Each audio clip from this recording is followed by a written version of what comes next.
Assalamualaikum warahmatullahi wabarakatuh. Kami dari kelompok 4 akan mempresentasikan hasil diskusi kami mengenai penjadwalan dan perhitungan kinerja CPU yang beranggotakan saya sendiri, Niken Yuliani, selanjutnya Saya Janis Gimningsi. Saya Weli Adriana. ya, selanjutnya akan dijelaskan oleh Rifan. Pada Rifan dipersilakan. Perkenalkan, nama saya Rifan Ananda Malau. Saya akan menjelaskan materi pertama, yaitu apa itu penjadwalan CPU. Penjadwalan CPU adalah proses pengaturan urutan eksekusi dari berbagai proses di mana CPU yang menentukan performa keseluruhan sistem dengan memungkinkan alokasi sumber daya CPU kepada proses-proses secara efisien. Menjadi dasar dari multi-programming. Dengan kebijakan penjadwalan yang tepat, sistem dapat mengoptimalkan penggunaan sumber daya CPU, menghindari kepenuhan, dan memastikan respon sistem terhadap permintaan pengguna berjalan dengan baik. Penjadwalan CPU adalah proses pengelolaan dan pengaturan urutan eksekusi berbagai proses yang sedang menunggu untuk dijalankan oleh Central Processing Unit atau CPU. Dalam sistem operasi, ketika terdapat lebih dari satu proses yang sedang berjalan bersamaan atau konsep multi-programming, CPU harus menentukan proses mana yang dijalankan terlebih dahulu. Disinilah peran penjadwalan CPU menjadi sangat penting. Penjadwalan dilakukan oleh komponen sistem operasi yang disebut CPU scheduler. Scheduler ini akan memilih proses dari ready queue atau antrian proses siap dan memberikan akses sementara ke CPU. Pemilihan ini dilakukan berdasarkan algoritma atau kebijakan penjadwalan tertentu. Yang selanjutnya itu mengapa dibutuhkan penjadwalan CPU. Penjadwalan CPU dibutuhkan karena mengatur akses CPU yang terbatas untuk proses-proses dalam sistem komputer, mencegah efisiensi, kepenuhan, atau deadlock. Dengan mengatur urutan eksekusi proses, penjadwalan CPU memastikan penggunaan sumber daya yang optimal, menjaga kinerja sistem, dan mendukung multi-programming untuk meningkatkan produktivitas. Penjadwalan CPU sangat penting dalam sistem komputer modern karena beberapa alasan. Yang pertama itu ada keterbatasan CPU. Dalam sistem komputer, CPU adalah salah satu sumber daya yang paling penting namun terbatas. Satu CPU hanya bisa mengeksekusi satu instruksi dari proses pada waktu satu. Oleh karena itu, diperlukan mekanisme untuk memilih proses mana yang dijalankan lebih dahulu secara efisien. Yang kedua itu banyaknya proses yang aktif. Di lingkungan multi-programming dan multitasking, banyak proses yang berjalan bersamaan. Misalnya aplikasi pengguna, proses latar belakang, dan layanan sistem. Tanpa penjadwalan CPU yang baik, proses-proses ini bisa saling berebut CPU, menyebabkan bottleneck atau bahkan sistem menjadi tidak responsif. Yang ketiga itu meningkatkan efisiensi dan kinerja sistem. Penjadwalan CPU yang baik akan meningkatkan performa sistem secara keseluruhan, misalnya dengan memprioritaskan proses pendek atau proses interaktif. Sistem dapat memberikan waktu yang respon dan lebih cepat kepada pengguna. Yang keempat itu ada mencegah deadlock dan kepenuhan proses. Penjadwalan yang buruk bisa menyebabkan kondisi deadlock, di mana dua atau lebih proses saling menunggu sumber daya yang tidak akan pernah tersedia. Ini membuat sistem macet. Penjadwalan membantu menghindari kondisi tersebut untuk mengatur eksekusi proses secara terstruktur. Yang terakhir itu ada mendukung tujuan sistem operasi. Setiap sistem memiliki tujuan yang berbeda-beda yang berorientasi pada throughput tinggi atau server. Adanya fokus pada respon cepat, sistem real time, dan lainnya. Penjadwalan memungkinkan sistem operasi menyesuaikan strategi eksekusi proses sesuai dengan kebutuhan tersebut. Baiklah, di sini saya Weli Adriana akan menjelaskan materi tentang komponen utama pengatur penjadwalan CPU. Yang pertama ada CPU scheduler. Komponen ini bertanggung jawab untuk memilih proses yang mana akan dieksekusi selanjutnya saat CPU CPU menganggur. Juga dikenal sebagai short term scheduler, tugasnya adalah memilih proses-proses yang berada dalam memori utama atau ready queue untuk mendapatkan alokasi CPU. Yang kedua ada dispatcher. Dispatcher yaitu modul yang memberikan kontrol pada CPU terhadap proses yang telah dipilih oleh CPU scheduler untuk dieksekusi. Tugasnya termasuk menyiapkan lingkungan eksekusi untuk proses yang dipilih dan memindahkan kontrol CPU ke proses tersebut untuk menjalankan instruksi-instruksinya. Yang ketiga ada long term scheduler, juga dikenal sebagai job scheduler, bertugas memilih proses dari job pool di storage untuk dimasukkan ke dalam memori utama. Tujuannya untuk mengontrol jumlah proses dalam sistem agar tidak terlalu penuh. Yang keempat ada medium term scheduler, digunakan dalam sistem yang mendukung swapping. Scheduler ini memilih proses yang sedang berjalan untuk dipindahkan sementara dari memori utama ke disk agar memori lebih lega. Selanjutnya, algoritma penjadwalan CPU.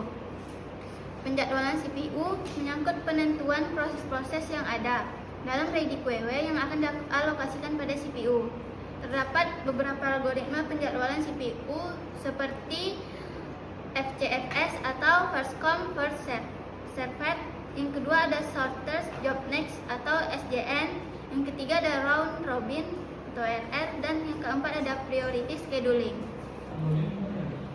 Saya Restu Sanubari akan membacakan bagian A, yaitu first come first served scheduling atau FCFS.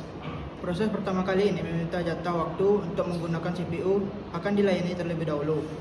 Pada skema ini, proses yang meminta CPU pertama kali akan dialokasikan ke CPU pertama kali, mirip seperti algoritma FIFO.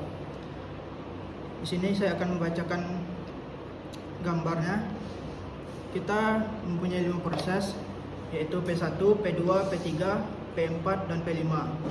P1 datang pada waktu 0, membutuhkan waktu 12 satuan waktu untuk selesai. P2 datang pada waktu 2, membutuhkan 8 satuan waktu. P3 datang pada waktu 3, membutuhkan 5 satuan waktu. P4 datang pada waktu 5, membutuhkan 2 satuan waktu. Dan P5 datang pada akhir waktu ke-9, hanya butuh 1 satuan waktu. Algoritma digunakan. Proses yang datang lebih dahulu akan diproses lebih dahulu tanpa mempertimbangkan waktu eksekusinya. Mari kita lihat. P1 datang duluan, jadi langsung diproses dalam waktu 0 hingga 12 waktu. Lalu giliran P2 yang sudah menunggu sejak waktu kedua dieksekusi dari 12 satuan hingga 20. Selanjutnya P3 dari 20 hingga 25. Kemudian P4 dari 25 hingga 27. Terakhir P5 dari 27 hingga 28. Perhitungan waktu tunggu yaitu dengan rumus waktu tunggu sama dengan waktu mulai eksekusi kurang waktu kedatangan. Jadi gini, P1 sama dengan P1 0 dikurang 0 sama dengan 0. P2 12 dikurang 2 sama dengan 10. P3 20 dikurang 3 sama dengan 17. P4 25 dikurang 5 sama dengan 20. P5 27 dikurang 9 sama dengan 18. Jadi total waktu tunggunya 65, dan karena di sini ada 5 proses, jadi dibagi 5. Jadi hasilnya adalah 13 satuan waktu. Baiklah, saya Cahani Rizky Meningsih akan menjelaskan bagian kedua, yaitu tentang shortest job first scheduler atau SJF. Pada penjadwalan SJF, proses yang memiliki CPU burst paling kecil dilayani terlebih dahulu. Di sini SJF terdapat 2 skema. Yang pertama ada non-preemptive, yaitu bila CPU diberikan pada proses, maka tidak bisa ditunda sampai CPU selesai. Yang kedua itu preemptive, jika proses baru datang dengan panjang CPU burst lebih pendek dari sisa waktu proses yang saat itu sedang dieksekusi, proses ini ditunda dan diganti dengan proses baru. Skema ini disebut dengan Short Remaining Time First atau SRTF. SJF adalah algoritma penjadwalan yang optimal dengan rata-rata waktu tunggu yang minimal. Baiklah, di sini saya akan menjelaskan gambar tentang non-preemptive terlebih dahulu. Itu di sini kita bisa lihat proses pertama itu datang di waktu 0 dengan panjang proses 12, dan proses 2 itu datang di waktu 2 dan dengan nilai proses 8. Proses 3 datang di waktu 3 dengan proses nilainya 5. P4 proses 4 itu datang di waktu 5 dengan nilai proses 2, dan terakhir ada proses 5 datang di waktu 9 dengan nilai proses 1. Karena di sini yang pertama kali datang adalah proses 1 dan sedang diproses, maka proses 2, 3, 4, dan 5 itu akan menunggu terlebih dahulu sampai proses 1 selesai. Kemudian di detik ke-9 itu akan dilanjutkan dengan proses 5 karena memiliki waktu yang paling sedikit, yaitu 1. Kemudian di detik 12 itu lanjut P4 karena yang P4 itu hanya memiliki nilai waktu proses 2. Kemudian di waktu 13 itu selanjutnya akan di P3 karena memiliki nilai proses 5, dan terakhir ada P2 dengan nilai proses 8. Maka nilai waktu tunggunya itu P1 itu 0, P2 itu datang panjang nilai waktu prosesnya 20 dikurang 2 karena dia datang di proses waktu yang 2 itu sama dengan 18. P5 nilai prosesnya itu 15 dikurang waktu datangnya itu 3 yaitu 12, dan P4 proses panjang waktunya 13 dengan nilai datangnya 5 yaitu 8. P5 nilai prosesnya 12 dengan waktu datangnya 9 yaitu 3. Maka jumlah semuanya ada 41 waktu dengan rata-rata waktu tunggu 41 dibagi 5 proses yaitu 8,2 satuan waktu. Selanjutnya saya akan menjelaskan tentang primitif. Di sini ada 5 proses. Yang proses pertama itu datang di waktu 0 dengan panjang waktu prosesnya 12. Kemudian proses 2 datang di waktu 2 dengan panjang prosesnya 8. Kemudian proses 3 datang di waktu ketiga dengan nilai prosesnya 5. Kemudian proses 4 datang di waktu 5 dengan nilai proses 2, dan proses 5 datang di waktu 9 dengan nilai prosesnya 1. Di sini yang akan diproses terlebih dahulu itu adalah P5 karena dia nilai prosesnya paling sedikit yaitu 1. Kemudian proses 4 dengan nilai proses 2, selanjutnya itu P3 dengan nilai proses 5, dan P2 dengan nilai proses 8, dan terakhir itu ada proses 1 yang dengan nilai prosesnya 12. Maka di sini rata-rata waktu tunggunya itu ada 27 per 5 proses yaitu 5,4 satuan waktu. Saya Niken Yuliani. Di sini saya akan menjelaskan materi selanjutnya yaitu priority scheduling. Pada algoritma ini tiap-tiap proses dilengkapi dengan nomor prioritas seperti integer. CPU dialokasikan untuk proses yang memiliki prioritas paling tinggi. Seperti nilai integer terkecil biasanya merupakan prioritas terbesar. Jika beberapa proses memiliki prioritas yang sama, maka akan digunakan algoritma VCVS. Penjadwalan prioritas terdiri dari 2 skema yaitu non-preemptive dan preemptive. Selanjutnya di sini saya akan menjelaskan P1 dengan waktu datang 10 dengan waktu proses 3. Yang selanjutnya P2 dengan waktu datang 1 dan waktu prosesnya tetap 1.